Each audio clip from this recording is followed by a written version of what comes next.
Hey everyone, welcome to Bickering Book Reviews. I'm Sarah, And I'm Becky. and we're doing this from the safety of our own home. And yes, we may all want to go back to life as normal and possibly shoot ourselves up with Clorox, but we're just not there yet. So now we're just going to do book reviews distant. Um, This may last for the next 18 months. We don't know. I can't think that, like, I just can't. I And, can't. I'm going crazy. yeah. I just can't. Anyway, I'm sure some of you are feeling that pressure too. Well, and we're lucky because we are in an area that, yes, we're like under strict guidelines, but it never got anywhere near as bad as other areas. Yeah. So, yeah. Well, people aren't as sick, and so people don't believe that it's like real, which is unfortunate. So I bury myself in books. The one that we're talking about today is called The Betrothed by Kiera Cass. I got it from Edelweiss. Where did you get it from? Edelweiss. Okay.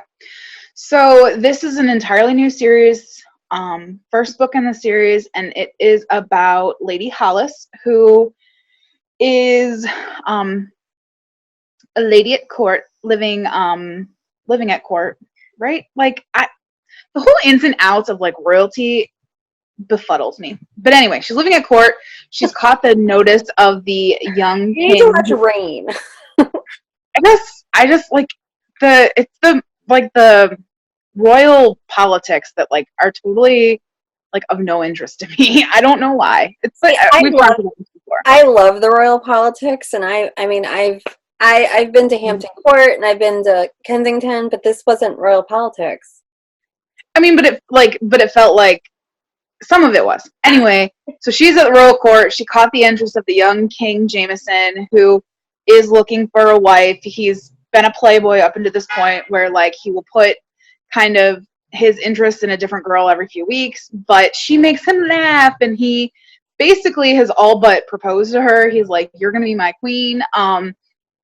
And her parents are like desperate to make sure that she becomes queen because there's no better, like there's nowhere else to go from there. Like that's as high up as you can go.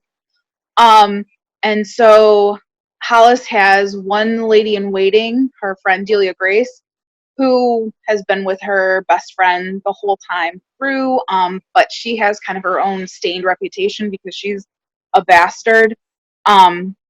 So Delia Grace kind of has some designs for the future, but it's kind of difficult because basically Hollis is doing everything she wants, and Delia Grace is still kind of in the shadows of that. And then as Hollis is navigating the royal court, a family from another country comes in and they seek refuge. And of course, one of the sons of that family, Silas, catches the eye of Hollis, and she then starts questioning her own desire to be with Jameson versus Silas. And, you can't get any better than being the queen. So is it really worth giving up basically everything she knows and holds in value for true love? Is it true love? But anyway, so that's really kind of all you need. I mean, it's like a rom-com, right? And it's like an internal. I said rom-com. It's not. It's a romance book. But it's a romance book with an internal triangle. So triangle. I was disappointed by this book. Were we disappointed because we were expecting so much because of the selection, or was it just not there yet? It didn't feel complete. It honestly, as I'm saying this, I'm like, no, it has nothing to do with how I felt about the selection. This book just wasn't well developed.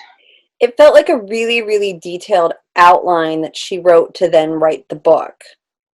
See, and as I was reading it, it felt like a prologue to me. It felt like all of this stuff could have been condensed down into like 20 pages, the first chapter, and then we get the story started.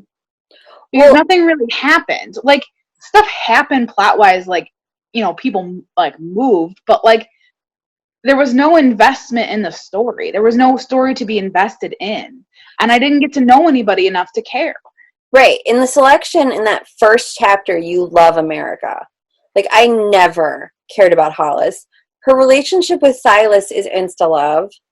And for a book that's supposed to be historical fiction, it did not feel like we were in the 1500s. The only reason I know it's the 1500s is because I read the author's note. This is historical fiction fantasy, though, right? Is it really fantasy? I guess I assumed it was fantasy the whole time. There was no magic or anything. I didn't think that these kingdoms were real. They're not, but I mean, does that really make it fantasy? I feel like with fantasy, you have to have, like, fantasy. Like, Genovia is not real, but the Princess Diaries isn't fantasy. That's true. Yeah. That would make it historical fiction, but I guess whenever I think about historical fiction, I think about things that have actually happened historically, but No, changed. But I guess if you're creating in a whole new world set in a historical time, okay. I guess I've never read a historical fiction like this. I've read historical fiction romance. Huh. Yeah. So like, the book, it, like, never grabbed me. Genres always confound me. I'm still, like, ruminating over it. Yeah. No, the book never grabbed me. I never cared about Hollis. And it felt just like I was reading plot points. Like this happened, then this happened, then this happened. And I wanted to love this book. And like I was telling you earlier, the selection had such rich world building. Like, you pictured those people, you pictured their clothes, you pictured the palace. I see nothing about this. I think she does still have she has a strong way of describing fashion, like the dresses and the headpieces and the jewelry, kind of. And it was more developed in the beginning, but by the end, not really. I don't know. I was never rooting for Hollis, I guess is what it comes down to. Right. And I'm almost wondering if this would have been better had it been from Delia Grace's perspective, because she had more of an internal conflict. She had more things, kind of more layers to her. She was more developed. And I was thinking it would be better if they had turned it into an adult romance book, and then you could have had a little bit more sizzling. Oh, I guess I thought it was adult. I'm, like, way off today.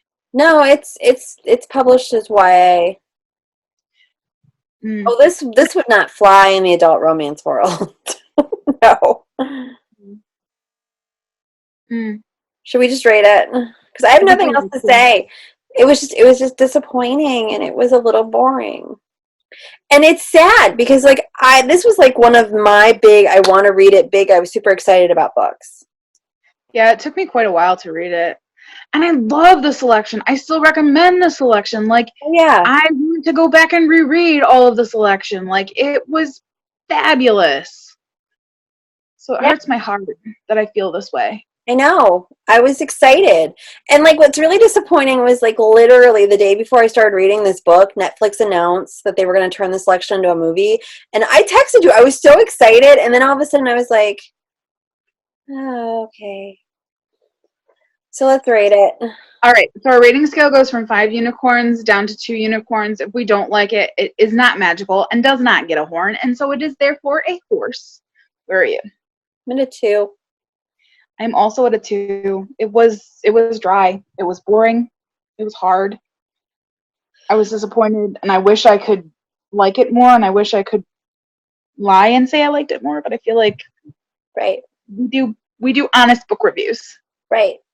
In exchange for an honest review. And, like, my thing is, the kids at the library love the selection, and some of them even like Siren, but they're not going to like this.